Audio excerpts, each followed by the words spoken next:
Alexander was a billionaire known across the city, a man of few words but great influence. He lived in a mansion that only the powerful could dream of. But within those walls was a young maid named Lola, humble, soft-spoken, and always with a distant look in her eyes. She did her work diligently, never causing drama or drawing unnecessary attention. Yet, something about her troubled Alexander. Not because she wasn't doing her job, but because she always seemed to disappear quickly after work, never lingering like the other staff. She never laughed, never gossiped, never got comfortable. She was like a shadow, present, but distant. One day, curiosity took hold of him. After Lola finished her shift and left the compound, Alexander instructed his driver to follow her from a distance. They drove quietly through the dusty side streets of Nairobi's outskirts. Finally, Lola arrived at an old building, worn down, yet vibrant with laughter. Children rushed to greet her. She hugged them, opened her handbag, and pulled out small notebooks and biscuits. Alexander watched from inside the car, frozen.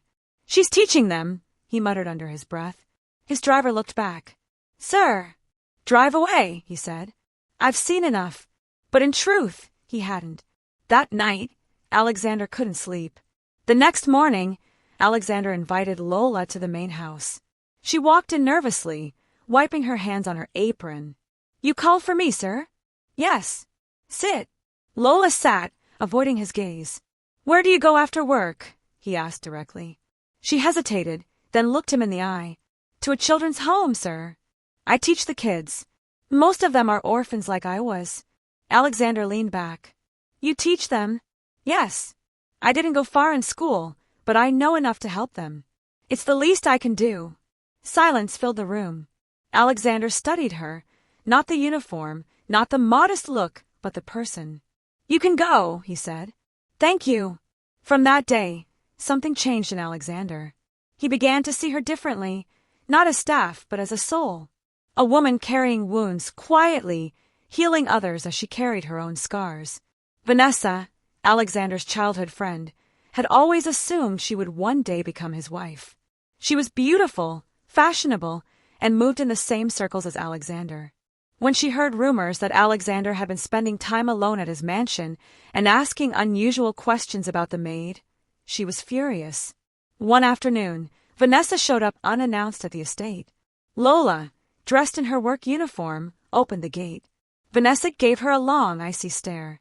"Tell Alexander I'm here." Without waiting, she brushed past her. Inside, Alexander welcomed her with a raised eyebrow. "To what do I owe this surprise?" Vanessa didn't waste time.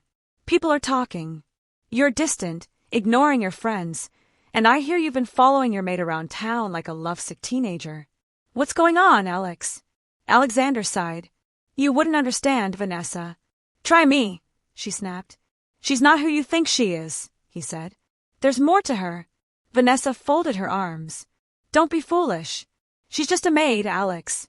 Don't ruin your name with some charity case." Alexander stood tall. "That maid has done more for people than most of us combined." Vanessa scoffed, but inside, she knew she was losing him. Weeks passed, and Alexander couldn't shake Lola from his thoughts. He began visiting the orphanage regularly, not to spy, but to help. He brought books, school supplies, and even began planning renovations. The children adored him, especially seeing how close he was with Lola. One evening, as the sun dipped low behind the trees, Alexander gathered the children together in the orphanage yard. He stood in front of them, dressed casually for once, holding a small box in his hand. Lola came out from one of the classrooms, wiping chalk dust from her hands. "What's going on?" The children giggled and pointed at Alexander. He smiled. He walked up to her, looked into her eyes, and knelt down. Gasps filled the air. "Lola," he began, "you've taught me what wealth cannot buy. You've shown me love, kindness, and humility. Will you marry me?" Tears welled up in her eyes.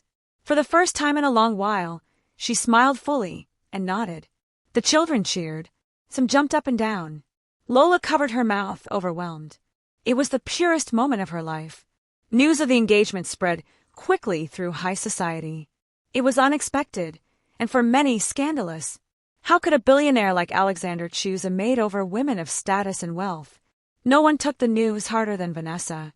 She sat alone in her luxury apartment, scrolling through endless posts on social media. The billionaire who proposed to a maid. From servant to wife, the Cinderella of Nairobi. She clenched her jaw, threw her phone aside, and picked up her wine glass. "This isn't over," she muttered. Vanessa wasn't just bitter, she was dangerous when hurt. She began digging into Lola's past, searching for anything she could use to humiliate or discredit her. She even contacted a crooked journalist and offered money for any dirt, real or fabricated. Meanwhile, Alexander was completely unaware of Vanessa's schemes. He was helping Lola prepare for a simple but elegant wedding. The guest list was small, and the children from the orphanage would be part of the ceremony. Lola, however, could sense something in the air, whispers, stares, even cold treatment from some of the household staff.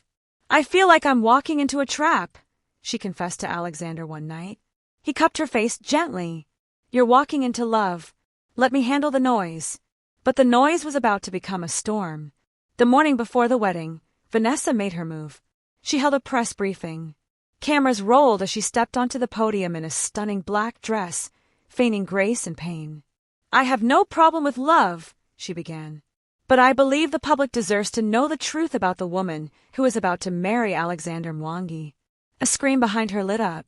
Images appeared of Lola's old neighborhood, pictures of her sweeping floors, a document suggesting a questionable past. But it was the video that shocked everyone. A shaky, secretly recorded clip of Lola crying and saying, "I don't belong in his world." Vanessa ended with fake sympathy. "I hope Alexander knows what he's doing." The internet exploded. Comments poured in. Some pitied Lola. Others mocked her. Lola locked herself in her room. She refused to speak. Even when Alexander arrived, she couldn't open the door. "I warned you," she cried through the wood. "They'll never accept me." Alexander placed his hand on the door and whispered, "Then let's give them something they've never seen before. A love that doesn't ask for permission." The day of the wedding arrived. But it wasn't like any other wedding day. Outside the venue, a beautiful garden surrounded by wildflowers, reporters camped, guests whispered, and online trolls waited for drama. Inside, Lola stood in her gown. It wasn't extravagant, a simple dress of ivory lace, elegant and soft, just like her. But her hands shook.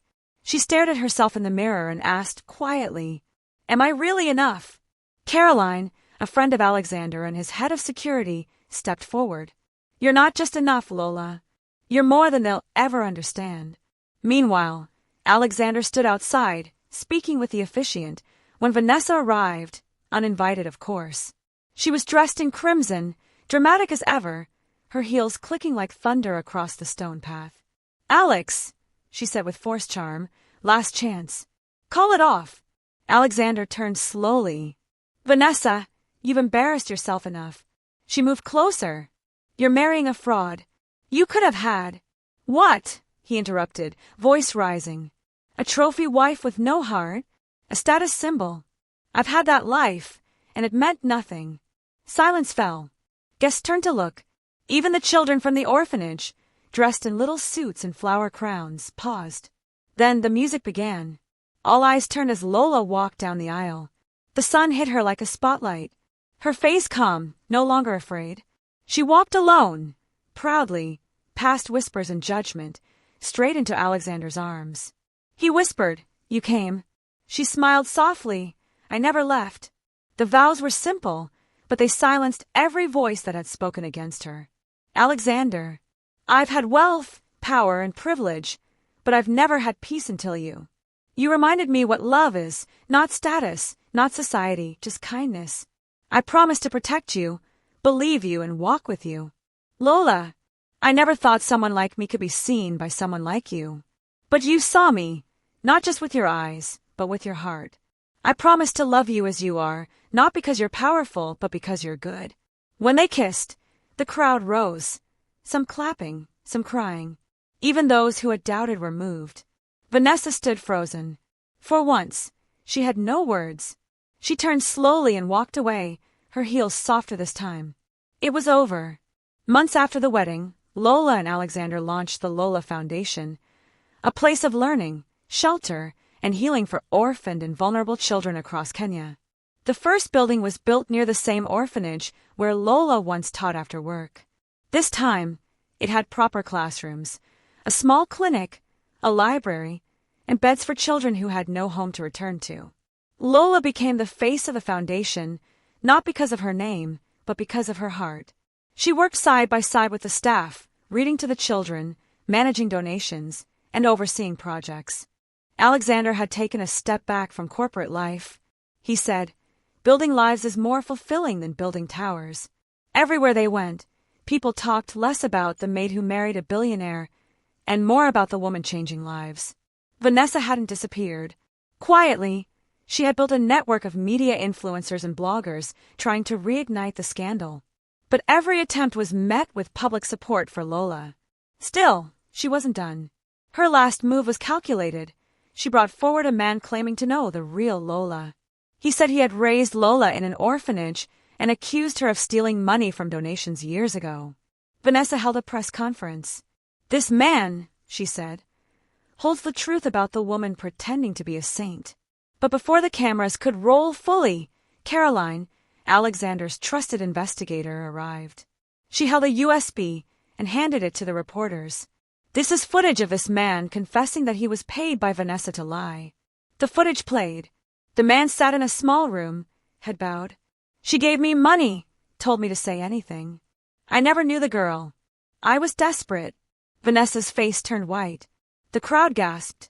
She tried to leave quietly, but the cameras followed. By the end of the day, Vanessa trended again, not as a fashion icon, but as a fraud. 2 years later, the Lola Foundation had helped over 500 children find shelter and education.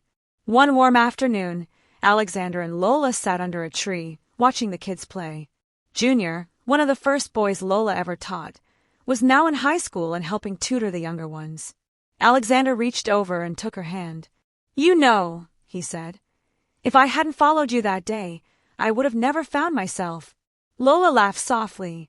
"If you hadn't followed me, you'd still be rich but empty." They leaned into each other. No cameras, no crowd, just peace. And in that moment, they didn't feel like a billionaire and a former maid. They felt like two people who had survived noise, lies, and judgment, and built something stronger than power. A home. A purpose. A love that lasted. The end. Dear viewers, please subscribe, like, and share your thoughts on the comment section below. See you in the next story. Bye.